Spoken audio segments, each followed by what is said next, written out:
કરમસદમાંથી active કરેલા 145 sim card Dubai પહોંચે તે પહેલા જ આણંદ એસઓજી પોલીસે 3 ઇસમોને ઝડપી પાડ્યા। એક્ટિવ કરેલા સિમ કાર્ડ દુબઈ લઈ જઈને ઓનલાઈન ગેમિંગ ઝોન તેમજ સટ્ટા બેટિંગમાં ઉપયોગમાં લેવામાં આવનાર હોવાનો થયેલો ખુલાસો છે। આણંદ જિલ્લાના પોલીસ અધિક્ષક શ્રી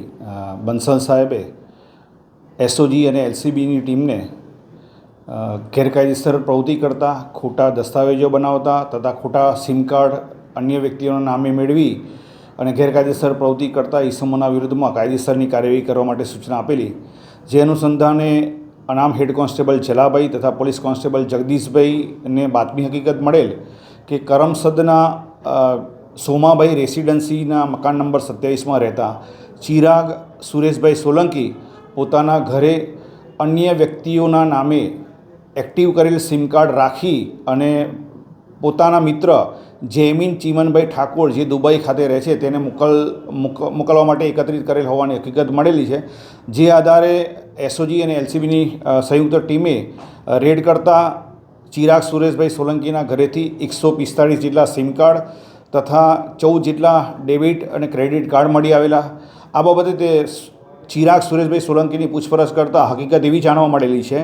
કે જૈમિન ચીમનભાઈ ઠાકોર જે દુબઈ ખાતે રહે છે અને ઓનલાઈન સટ્ટા બેટિંગનો કારોબાર કરે છે, તેને અલગ અલગ વ્યક્તિઓના નામે ઓનલાઈન ટ્રેડિંગ કરવાનું હોય, સિમ કાર્ડની જરૂરિયાત હોવાથી તેને તેના મિત્ર ચિરાગ સુરેશભાઈ સોલંકીને આ બાબતે સિમ કાર્ડ મેળવી અને દુબઈ મોકલવા માટે જણાવેલ। જે અનુસંધાને ચિરાગ સુરેશભાઈ સોલંકીએ નાપાડ ગામે રહેતા સમર શહીદભાઈ રાઠોડ તથા જૈનુલ આબેદીન રંજીતભાઈ રાઠોડ પાસેથી અલગ અલગ 145 જેટલા સિમ કાર્ડો અન્ય વ્યક્તિઓના નામે એક્ટિવ કરેલા મેળવેલ હોવાની હકીકત તપાસ દરમિયાન જણાઈ આવતા આ તમામ 4 આરોપીઓના વિરુદ્ધમાં વિદ્યાનગર પોલીસ સ્ટેશનમાં આઈપીસી કલમ 419, 420, 120B તથા આઈટી એક્ટની કલમ 66C મુજબનો ગુનો રજીસ્ટર કરી અને તમામ આરોપીઓના પોલીસ કસ્ટડી રિમાન્ડ મેળવવાની તજવીજ હાથ ધરેલ છે। સર, જે રીતના સિમ કાર્ડની વાત છે ને દુબઈની વાત છે, તો શું આ કોઈ ગુનાહિત પ્રવૃત્તિમાં આ સિમ કાર્ડ વાપરવામાં આવતા હતા? આની પહેલાં કેટલા સિમ કાર્ડ વેચ્યા છે એવું કંઈ બહાર આવ્યું છે? આ બાબતે હાલમાં જે પકડાયેલા આરોપીના ઇન્ટ્રોગેશન દરમિયાન હકીકત એવી જણાવેલ છે કે કરમસદના મૂળ વતની અને હાલમાં દુબઈ ખાતે રહેતા જૈમિન ચીમનભાઈ ઠાકોર અગાઉ ક્રિકેટ સટ્ટા તથા અન્ય સટ્ટા બેટિંગ સાથે સંકળાયેલા છે અને આ ક્રિકેટ સટ્ટા અને સટ્ટા બેટિંગ માટે સિમ કાર્ડની રિક્વાયરમેન્ટ હોય તે સિમ કાર્ડ મેળવવા માટે ચિરાગ સુરેશભાઈ સોલંકીને તેને આ વાત કરેલી અને એ સિમ કાર્ડ મેળવી અને દુબઈ મોકલવા માટે પોતાના ઘરે આ સિમ કાર્ડ રાખેલ હોવાની હકીકત તપાસ દરમિયાન જણાવેલ છે। સર, જે રીતના એક નેતાનો વિડીયો વાયરલ થયો છે એમાં પણ એક ગ્રુપ બનાવવામાં આવ્યું હતું ને ગ્રુપ ડિલીટ કરવામાં આવ્યું હતું, તે તપાસ દરમિયાન આ સમગ્ર બાબત બહાર આવી છે? કારણ કે એલસીબીએ એવી પણ માહિતી છે કે એલસીબીએ સૌપ્રથમ આ લોકોની ધરપકડ કરીને એસઓજીને સોંપ્યા હતા। હાલ સુધી સદર ગુનામાં તારીખ 10/4/2024ના રોજ જે હકીકત મળેલી હતી તે હકીકતમાં એ જ હતું કે દુબઈ ખાતે આ સિમ કાર્ડ મોકલવા માટે એકત્રિત કરેલા છે અને તેના અનુસંધાને જ આ સિમ કાર્ડનો ઉપયોગ દુબઈ ખાતે સટ્ટા બેટિંગમાં ઇન્વોલ્વ જૈમિન ચીમનભાઈ ઠાકોરે મંગાવેલ હોવાની હકીકત તપાસ દરમિયાન જણાવેલ છે। બાકી અન્ય હકીકત હાલ સુધી જણાવેલ નથી। સાહેબ, આ જે સટ્ટા બેટિંગનો કારોબાર કરવાવાળા છે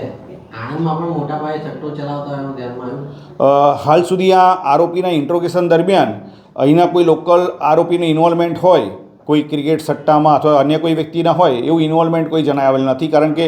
જેના પાસેથી આ સિમ કાર્ડનો જથ્થો મળી આવેલો છે તેને પોતાની પૂછપરછમાં જ હકીકત જણાવેલ છે કે જૈમિન ચીમનભાઈ ઠાકોર દુબઈ ખાતે જ આ સિમ કાર્ડ મોકલવા માટે એને એકત્રિત કરેલા હોવાની હકીકત તેને જણાવેલ છે। શું મોરસ ઓપરેન્ડી હતી આ ટોટલી જે સિમ કાર્ડો છે અન્ય વ્યક્તિઓના નામે કેવી રીતે એક્ટિવ કરવામાં આવતા હતા? લોકોને માહિતી હતી હતી કે તેમના નામે સિમ કાર્ડ એક્ટિવ થઈ રહ્યા છે? હાલ સુધીની પૂછપરછ દરમિયાન જે વ્યક્તિઓએ સિમ કાર્ડ પોતે એક્ટિવ કરેલા છે, સમર શહીદ રાઠોડ તથા જૈનુલ આબેદીન રંજીત રાઠોડ આણંદ, વિદ્યાનગર તથા આણંદ જિલ્લાના અલગ અલગ નાના ટાઉનની અંદર જે છૂટક વેચાણ કરતા હોય છે એ વ્યક્તિઓ પાસેથી